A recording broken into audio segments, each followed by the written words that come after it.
Hey guys, I'm Dylan and this is Delicious Takes. Tonight we're doing bacon wrapped filet mignon, garlic mashed potatoes, and garlic parmesan asparagus.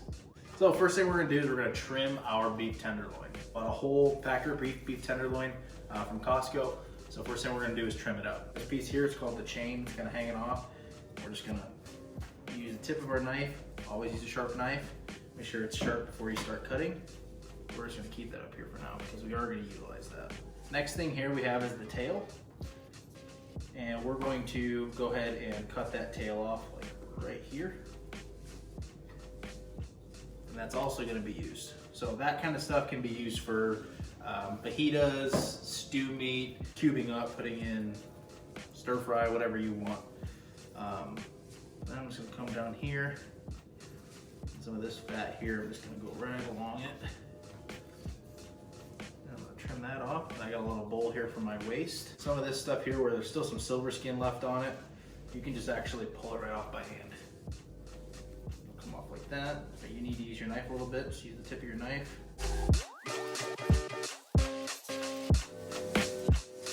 This silver skin stuff here, I would just go ahead and take your knife kind of right underneath of it until it pokes through. Take your knife real easy back and forth and trim that silver skin off. Might have to do it a few times.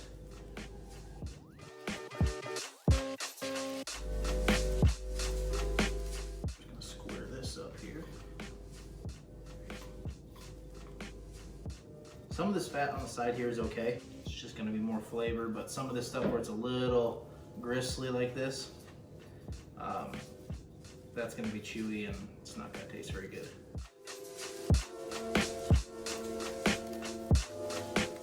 So I think that's pretty good. So like I said, some of this fat, this stuff's all gonna render as we cook it. So I say we're in pretty good shape there. I might do one more piece here of silver skin. If you're a texture person when you eat and you don't like certain textures, silver skin, whether it be on beef, ribs, any of that stuff, that's gonna be the most important piece to get rid of because that's where your slimy texture and sometimes the chewy texture will come from. And in wild game, a lot of your gamey flavor comes from silver skin. So when you remove that stuff, you lose some of that gaminess. Now that we have fat trimmed up, we can go ahead and start cutting some pieces out of this tenderloin. One of the most prized cuts when you go to a restaurant, or more expensive cuts, is gonna be your filet mignon. And that comes from right in here, which is your center cut of the tenderloin. You can still cut fillets from the whole thing, but the true filet mignon comes from the center cut of the tenderloin. I'm just gonna trim off this little muscle here, just so we have one whole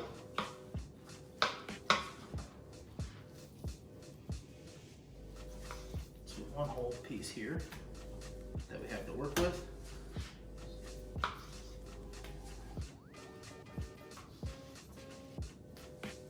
So there's our center cut, and that's where our filet mignon is coming from.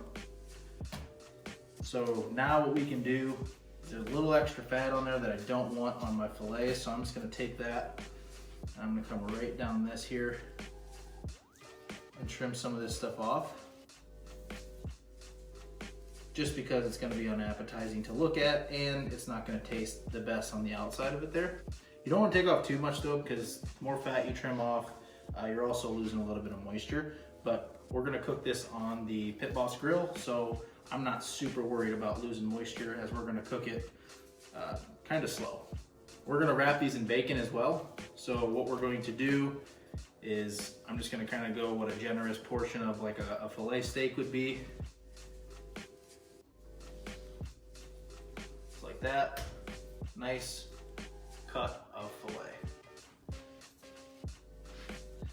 And Hannah wants one of these too, so I'm gonna cut her a filet.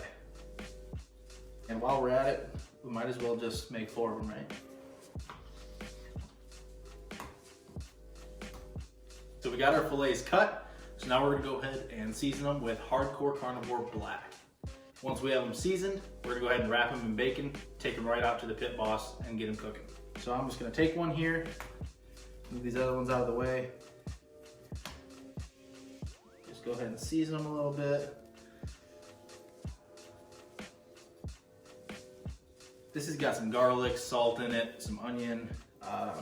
Really, it's just a beef rub in general. So one little trick here is you can put a line of this stuff down, and you can just go ahead and take your filet and just roll it. So then it's covered around the outside, and I can just take the bottom and pat it. Just like that, we got it seasoned. So I'm gonna do all of them before I wrap them in bacon.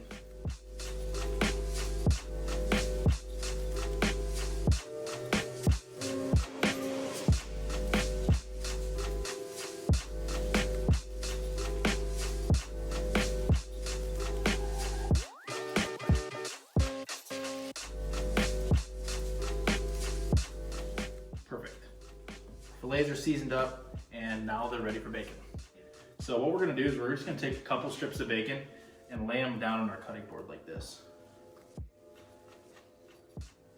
Kind of overlap them just a little bit. Then we're gonna take our fillet. I'm just gonna roll it up into that bacon. Just like that. Now what I'm gonna do is I'll take my meter block and I'm gonna go ahead and insert 1 meter probe into this fillet. It's gonna kind of act as a toothpick to keep it together. So I just take that, and it's got little marker lines on here for you. If anybody hasn't used a meter block yet or any of the meter products, definitely give them a try because they're great. So I've got that probe in like that. And now it's ready to go in the smoker. So we'll go ahead and do our other ones now and get those ready to go on as well.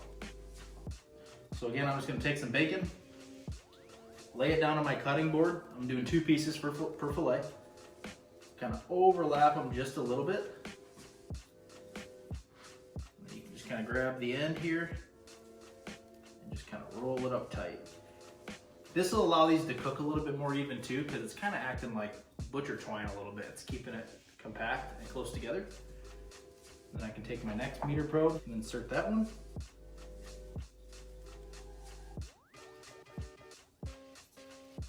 And I'll go ahead and get these other ones wrapped up, and we'll put them on the grill.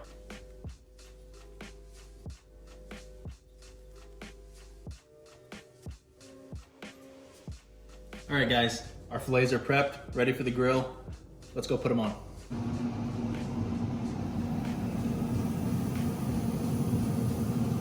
I want these all to cook similar. I know the hot spots in my grill. So I'm just gonna put these all on a line like this with my meter probes facing out.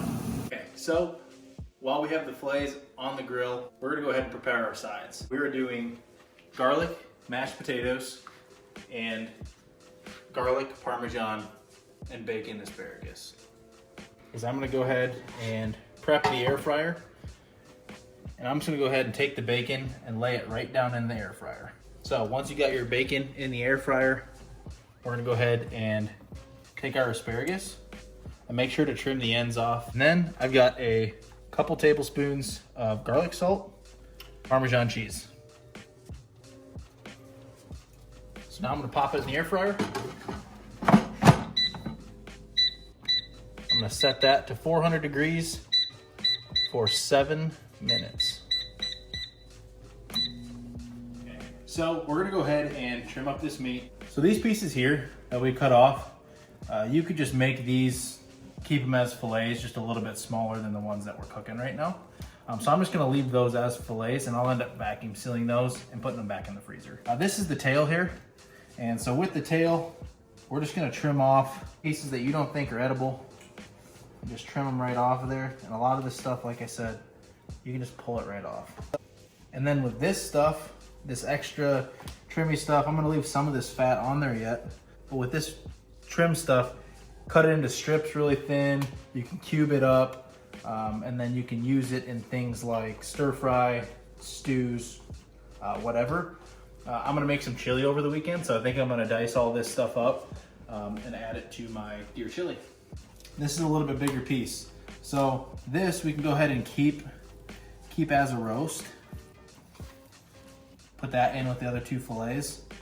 I can cut more fillets out of here, or I can chunk it up. Just to make it even, I'm gonna go ahead and cut one more fillet off here, and then I'm going to cut the rest up for chunks to put in the chili later.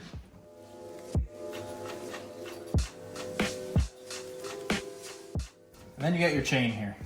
Pretty fatty piece of meat. Find the silver skin, which is in the back here, and just take that stuff and peel it right off of there.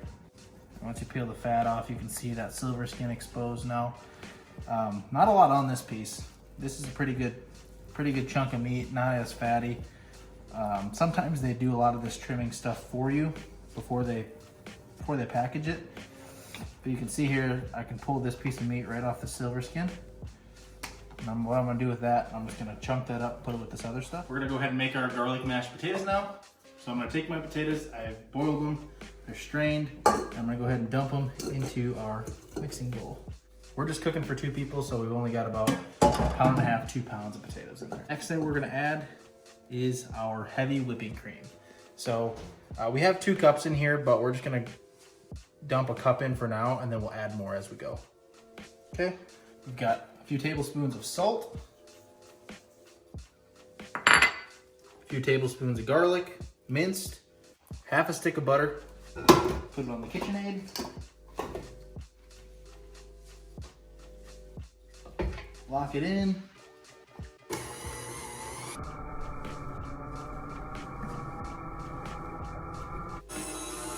We're just gonna let this go for a little bit, let it thicken up. I'm just gonna taste test it a little bit here. And those are awesome. Okay guys, our mashed potatoes are done. Now we're gonna go ahead and take them out of the bowl, put them into a cast iron skillet, top them with cheese, and they're gonna go on the smoker until the cheese melts right alongside the fillets.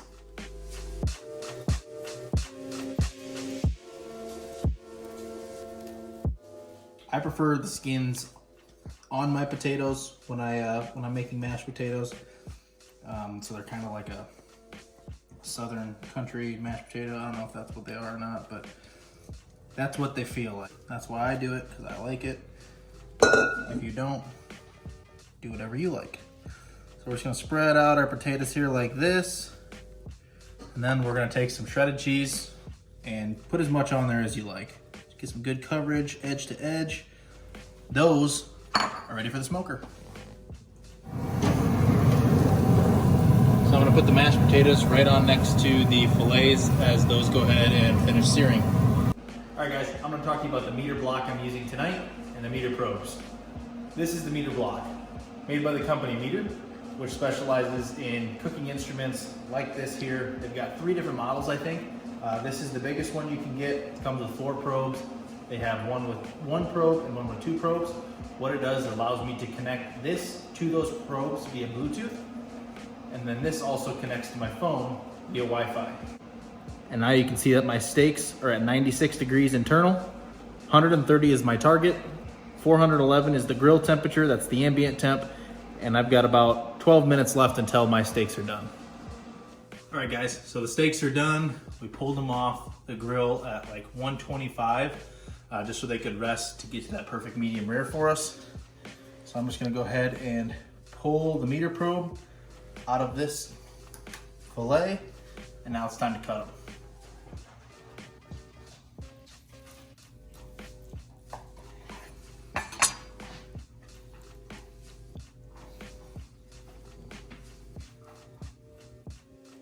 And here's the final spread. All right, let's give it a shot. Now that's a delicious steak.